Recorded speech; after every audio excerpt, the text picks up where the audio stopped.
நண்பர்கள் அனைவருக்கும் வணக்கம். வாங்க கனவு தேசத்தில் பயணிக்கலாம். கனவு தேசத்தில் உங்களுடன் பயணிக்கும் நான் ராஜ்குமார். நண்பர்களே, இன்றைய பதிவில் இதை பற்றி பார்க்க போறோம். அப்படின்னா 1000 ரூபாயை வைத்து என்ன பண்ண முடியும் என்று ஸ்டாலினை கிழித்த பெண்மணி, இதை பற்றி தான் இந்த காணொலியில் பார்க்க போறோம். வாங்க காணொலிக்குள்ள போலாம். நண்பர்களே, அது மட்டும் இல்லாம இந்த பெண்களை வைத்து நாம் தமிழ் கட்சியை எந்த அளவுக்கு வளர்ச்சி அடைய செய்யணும் அப்படிங்கறத பற்றின ஒரு சிறிய தகவலை தான் இந்த காணொலியில் பகிர்ந்துக்க போறேன். அதை பற்றி தான் இதுல பார்க்க போறோம். சரி நண்பர்களை, காணொலிக்குள்ள போறதுக்கு முன்னாடி இன்றைய எனது விவசாய பணி என்ன அப்படிங்கிறதையும் ஒரு பார்வை பார்த்துருவோம்.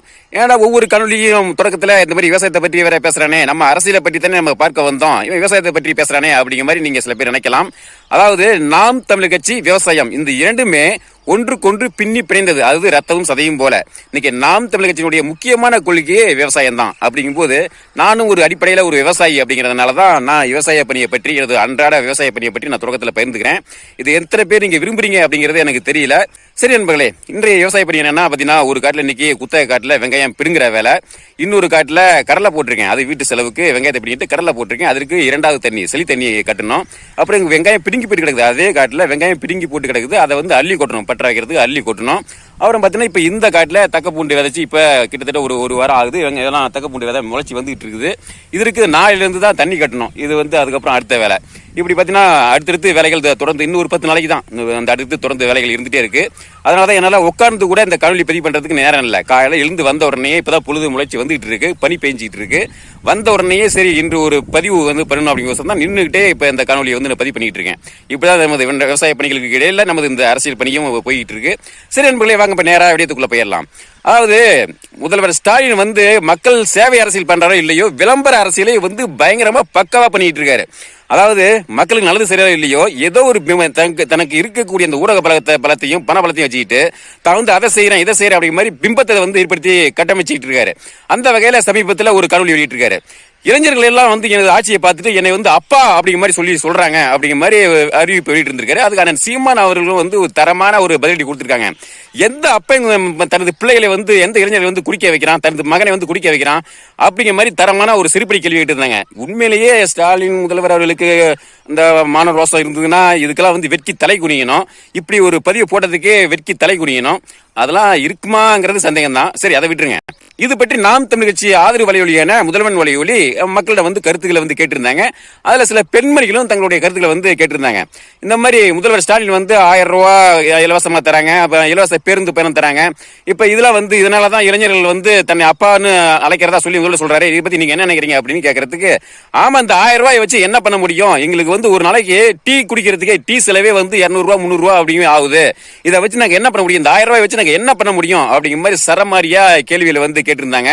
உண்மையிலேயே இந்த பெண்மணி இந்த கேள்வி எழுப்புறாங்க பாத்தீங்களா, இந்த பெண்மணி போல ஒவ்வொரு பெண்மணியும் இந்த கேள்வி எழுப்புனாங்க அப்படின்னா நிச்சயம் இந்த 2026லயே இந்த திமுக ஆட்சி அப்படிங்கிறது வேரோடி மண்ணோடு அழித்தொழிக்கப்படும் அப்படிங்கறத நிதர்சனமான உண்மை. அப்ப நிறைய பெண்கள் சில பெண்கள் இந்த மாதிரி புரிதலோட இருக்காங்க. நல்ல அந்த பெண்மணி அந்த முதல்வன் வழியில் அந்த காணொலியை பாருங்க. கிட்டத்தட்ட 3 லட்சத்துக்கும் அதிகமான பேர் அந்த காணொலியை பார்த்திருக்காங்க. நல்ல சிறப்பான பணி. உண்மையிலேயே முதல்வன் வழிக்கு எனது வாழ்த்துக்களை தெரிவிச்சுக்கிறேன். நல்ல மக்களுடைய கருத்துக்களை மக்களோட போய் சேர்த்துக்கிட்டு இருக்காங்க அதுக்கோசரம்.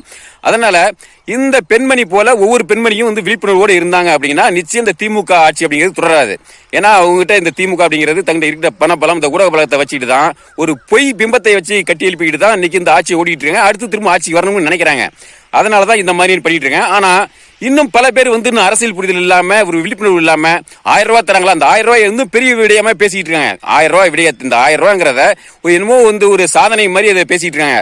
அப்படிங்கும் போது இந்த 1000 ரூபாயை நம்ம கொடுத்துட்டு எத்தனை ஆயிரங்களை நம்மகிட்ட பிடுங்குறாங்க, இன்னும் எத்தனை எவ்வளவு சூழ்ச்சியை பண்ணி நம்மளை வீழ்த்துறாங்க அப்படிங்கிறத நம்ம மக்கள் புரிய வைக்கணும். ஒரு அரசியல் புரிதலையும் அரசியல் தெளிவும் ஏற்படுத்தணும். நிச்சயம் யார் செய்யணும் அப்படின்னா, இது களத்தில் இருக்கக்கூடிய தம்பி தங்கைகள் நாம தான் செய்யணும். நிச்சயம் எனது கிராமத்தில் இதை நான் முன்னெடுக்க போறேன், நான் செய்வேன். ஏன்னா இன்னைக்கு ஒரு தொகுதியில ஒரு 5 லட்சம் ஓட்டு, 5 லட்சம் வாக்குகள் இருக்கு அப்படின்னா அதுல சரிக்கு பாதிக்கு பாதி, அதுவும் பாதியை விட கூட இருக்கலாம். அதாவது 2.5 லட்சம் வாக்குகள் அதிகமா பாத்தீங்கன்னா பெண்களுடைய வாக்கு இருக்கு. அதுல பெண்கள், குடும்ப பெண்கள் வாக்கு, இளைஞர்கள், இளம் பெண்கள் வாக்கு, கல்லூரி மாணவிகள் வாக்கு, வயதான பெண்கள் வாக்கு, இப்படி பலதரப்பட்ட பெண்களுடைய வாக்கு இருக்கு. அதை எப்படி எல்லாம் ஒவ்வொருத்தருட்டையும் எப்படி நம்ம அணுகணும், எப்படி இந்த ஆட்சியினுடைய இந்த முறைகேடை எப்படி நம்ம தோல்விக்கணும், அதையும் நம்ம தோல்விச்சு காட்டணும். இந்த 1000 ரூபாய் கொடுத்து தானே ஏமாத்துறாங்க. இந்த 1000 இந்த இலவச பேருந்து, பெண்களுக்கு மகளிருக்கு 1000 அந்த மாதிரி சொல்லி தானே ஏமாத்துறாங்க. அப்ப இவங்களுக்கு நம்ம என்ன புரிய வைக்கணும் அப்படின்னா, உங்களுக்கு வந்து இந்த 1000 ரூபாய் பணம் முக்கியமா, உங்களுக்கு வந்து உங்க பிள்ளையோட எதிர்காலம் முக்கியமா? அப்ப இந்த 1000 ரூபாயை கொடுத்துட்டு எத்தனை ஆயிரங்களை வந்து பிடுங்குறாங்க அப்படிங்கறத நம்ம வந்து அவங்கள்ட்ட புரிய வைக்கணும். இதை நம்ம வந்து சொன்னாவே அவங்க வந்து புரிஞ்சுக்குவாங்க.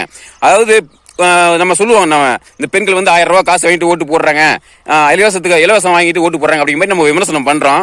ஆனா அதே சமயத்துல ஒரு குடும்பத்துல ஆண்களை விட பெண்களுக்கு தான் பாசம் அதிகம். அப்படிங்கும் போது அவங்க காசை வாங்கிட்டு ஓட்டு போறதா இருந்தாலும் என்ன காரணத்தால ஓட்டு போடுறாங்க, புரிதல் இல்லாதனால. அப்போ புரிதலை ஏற்படுத்திட்டோம் அப்படின்னா, இந்த 1000 ரூபாய் நீங்க வாங்கிட்டு ஓட்டு போடுறீங்க, இதனால உங்க பிள்ளைகளுடைய எதிர்காலத்துக்கு மிகப்பெரிய ஒரு ஆபத்து, பாதிப்பு அப்படிங்கிறத நம்ம புரிய வச்சோம்னா, அப்ப அந்த இடத்துல அது யோசிக்க வச்சோம்னா, உங்களுக்கு வந்து பணம் முக்கியமா, 1000 ரூபாய் பணம் முக்கியமா, உங்க பிள்ளைகள் மீது உள்ள பாசம் முக்கியமா, அவங்களோட எதிர்காலம் முக்கியமா அப்படிங்கிற ஒரு கேள்வி எழுப்பணும் அப்படின்னா நிச்சயம் அவங்க யோசிக்க ஆரம்பிப்பாங்க. அந்த பெண்மணி எழுப்புனாங்க பார்த்தீங்களா, அந்த காணொலியை பாருங்க. அதே கேள்வி ஒவ்வொரு பெண்மணியும் எழுப்பினாங்க அப்படின்னா இந்த ஸ்டாலினுடைய ஆட்சி இந்த 2020 வந்து அவர்களுடைய ஆட்சிக்கு முடிவுரை எழுதப்படும். நிச்சயத்தை நம்ம செய்வோம். நான் வந்து செய்து காட்டுறேன். இந்த விவசாய பணிகள் முடிஞ்ச உடனே நான் வந்து எனது கிராமத்தில் உள்ள அனைத்து பெண்களும் நான் பேசுறேன். நிச்சயம் ஒரு விழிப்புணர்வு ஏற்படுத்துவேன்.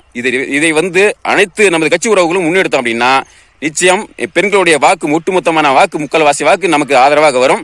இதன் மூலமா நாம் தமிழ் கட்சி 2026 ஆட்சி வருவதற்கு வாய்ப்பு இருக்கு. அந்த சீமானவருக்கு முதல்வதற்கு வாய்ப்பு இருக்கு. இதை வந்து நான் முன்னெடுப்பேன். இது எப்படி அப்படிங்கிறதையும் நான் வந்து கனவழியா உங்ககிட்ட நான் பதிவிடுவேன். சரி நண்பர்களே, எனது விவசாய பணிகளுக்கு இடையில இந்த ஒரு தகவலை உங்களோடு பகிர்ந்து கொள்ள வேண்டும் அப்படிங்கிற இந்த கனவழி மீண்டும் அடுத்த ஒரு பதிவு சந்திப்போம். நன்றி, வணக்கம்.